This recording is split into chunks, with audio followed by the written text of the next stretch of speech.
So we've probably all been there, right? We've had that person that we didn't know how to reach across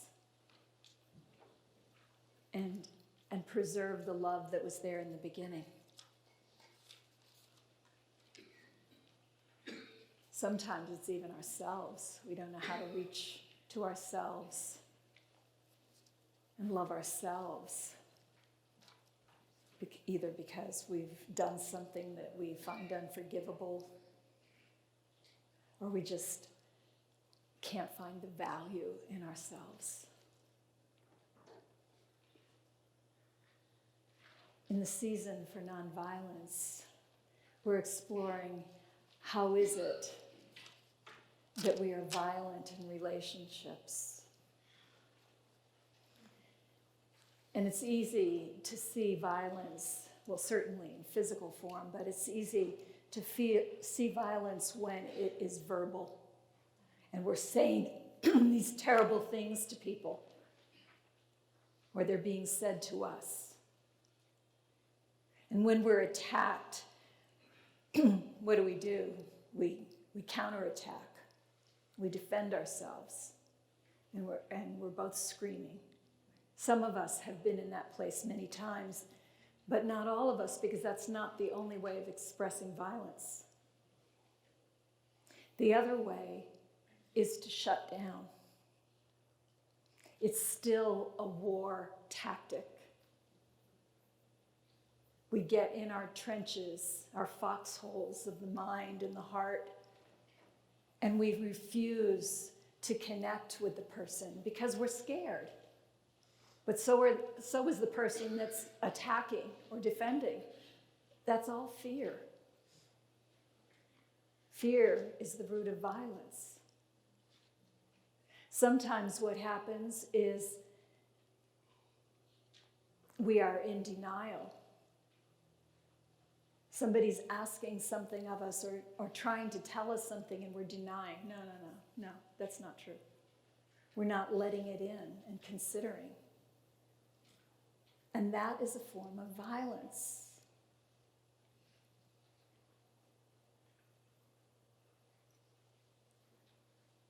We are called here to do something different. When we say that our mission is to embody love, that can't be empty words. We have to put it into action. So how do we do that in relationship? Instead of attacking and defending or avoiding and denying, we disclose and connect. That's what love looks like in relationship. Love doesn't mean that we always agree with each other. Good luck finding that. And if you did, it would be boring, wouldn't it? That's not going to happen. But how do we disagree? How do we ask for our needs? And so disclosing is not like, I just have to tell you that you're being a jerk. That's not disclosing. Disclosing is something like owning what is going on inside of us in the moment. Paying attention to our bodies, because our bodies are far more eloquent than our mouths are usually. So it might be something like, I'm just feeling tight all over. Or I'm feeling this churning in my belly. Or I'm noticing that I just want to run out of this room and get as far away from you as possible. Saying that is very different from actually bolting. It's telling the truth.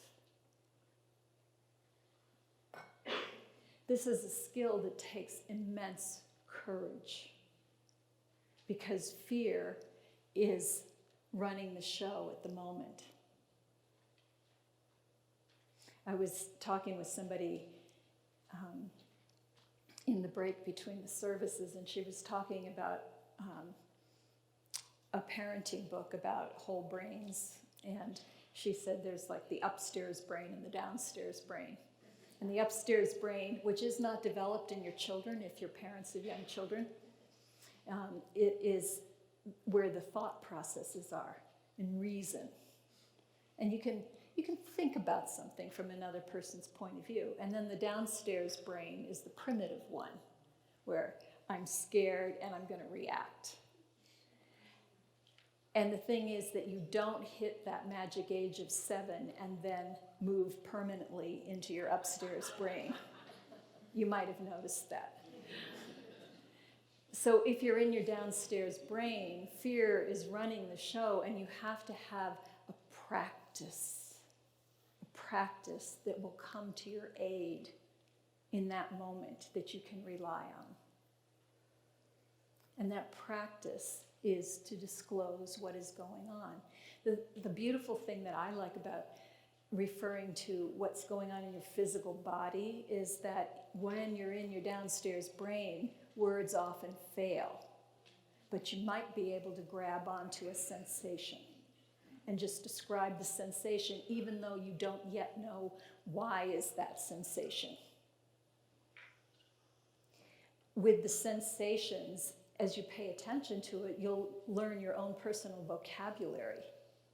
So generally speaking, when you're feeling something in the belly, it's probably fear.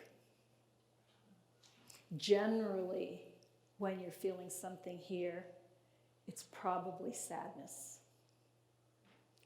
Generally, when you're feeling something tight here in the shoulders, it's probably anger. But you figure out for yourself what it is.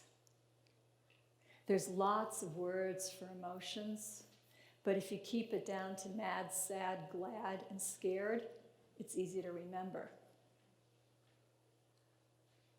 So we're called to disclose, because when we disclose, we begin to connect. It's important to be curious about what is going on for the other person. What would cause them to say whatever they just said, or to do whatever they just did? These are ways that we can be inclusive and welcoming in our relationships. Sometimes we're in relationship or in the vicinity of somebody who is not interested in having a relationship with us that is honest and connecting. Their fear is too big, and they're not capable of it in that time. In those situations, the loving thing for us to do is to not take on their garbage. We are not a big cosmic garbage can here to take whatever somebody wants to dump. And so mentally, we can just say, lid is closed. And they can be offering that. But if the lid is closed, we don't have to take it. I read that particular phrase from a psychologist that I follow who was talking about how his son came home from school, middle school probably, where all the hellish stuff happens, but he was made to sit at a punishment table in the lunchroom because he had done something, been too loud, whatever. He came home just so full of shame and upset about it, and the dad was trying to come up with his psychologist tools to make him feel better, and he wasn't able to fix him. And finally he came up with that. He said, well, you could just say, my heart won't let me do that. Send me to the principal instead. And the kid was like, really? I've got some choices? And it felt empowering to him, but it involved acknowledging that this doesn't feel good and I don't have to accept it. So when something is coming at us, because sometimes it will, we do not have to accept it. We can make another choice. All of this makes more sense if we know why it's happening. And I don't mean, why that person is acting that way. They woke up on the wrong side of the bed or whatever. I mean, here on planet Earth, why are we dealing with violence in our relationships? Why are we having to reach across and say something? Why is that happening? The best explanation that I have come across is from a man named Colin Tipping, who wrote books called Radical Forgiveness, Expanding into Love is one that I was reading more recently. And he talks about how we are, and this is our first principle. All there is love, right? The love force that creates all that is. That's all that there is. And the second principle is we are expressions of that. So as that love force that's creating everything, we are here as God to expand our understanding of ourselves as love. We are here to expand love in the cosmos. And how do we do that? We do that by experiencing the illusion of separation so that we can bridge it. In this illusion, it appears like there is no possibility for love. I just have to give up on you. There's no way I can love you.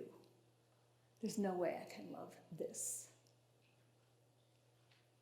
But if we hold on to our principle, then there's nothing there except love. And as we find a way to go over that, then there is more love present. So we come into form, and he describes it as karmic units. Karmic units do not exist. It's just a way of talking about it to help us to wrap our brains around it. But so we come in, and we are these amazing beings of light who decide, okay, I'm going to come in and I'm going to experience separation in this particular way so that I can overcome that. And as we come in, we go through this spiritual amnesia, mandatory experience. We have no idea what we were thinking. And we want to have, at some point, we want to have a talking to whoever it was that thought that this was a good idea. But there we are. We have this experience. So, for example, we have abandonment by a parent. That's a common one. And because we have this abandonment, it is so huge, we don't know how to process it. And so what do? We stuff it. We stuff all that emotion because we cannot process it. And now there's this energy that's living in us as we go forward. And energy attracts like energy. We don't know that energy's there because we stuffed it. As that energy goes along, it attracts, and here we are in school, and our very best friend in all the world abandons us. Now we've got another major hurt. We're accumulating karmic units here. And we stuff that feeling too. And the energy keeps going and keeps going.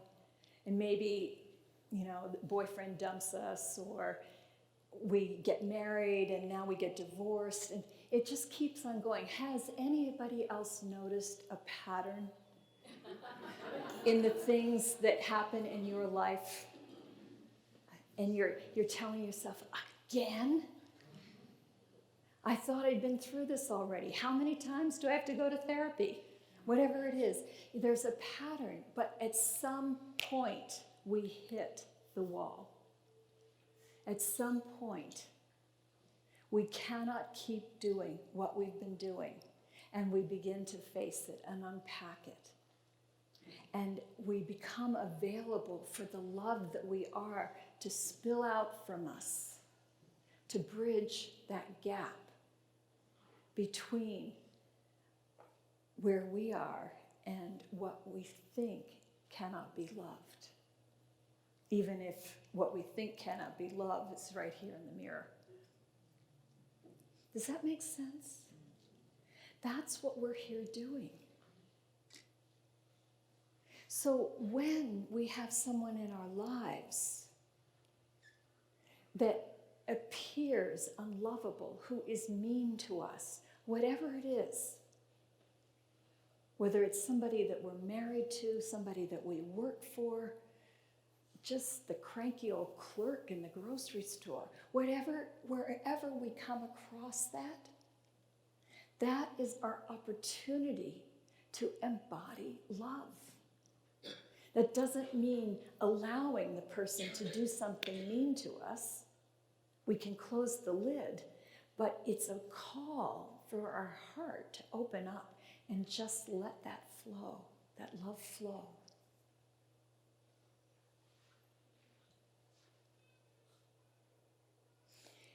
When we do that, we begin to see the world differently.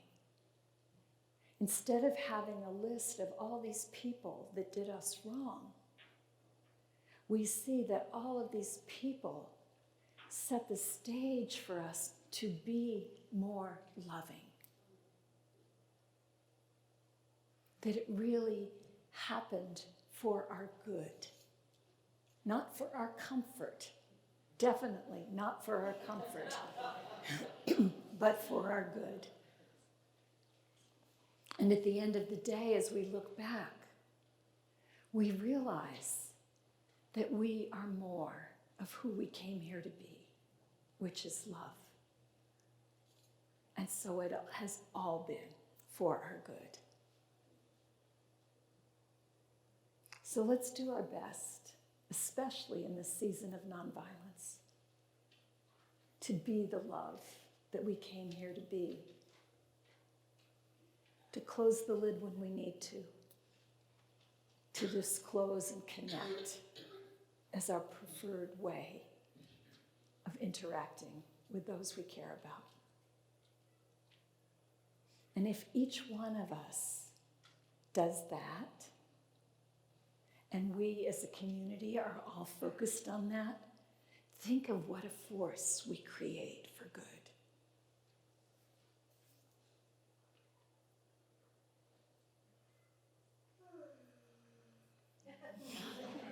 Amen to that. Let it grow, let it grow.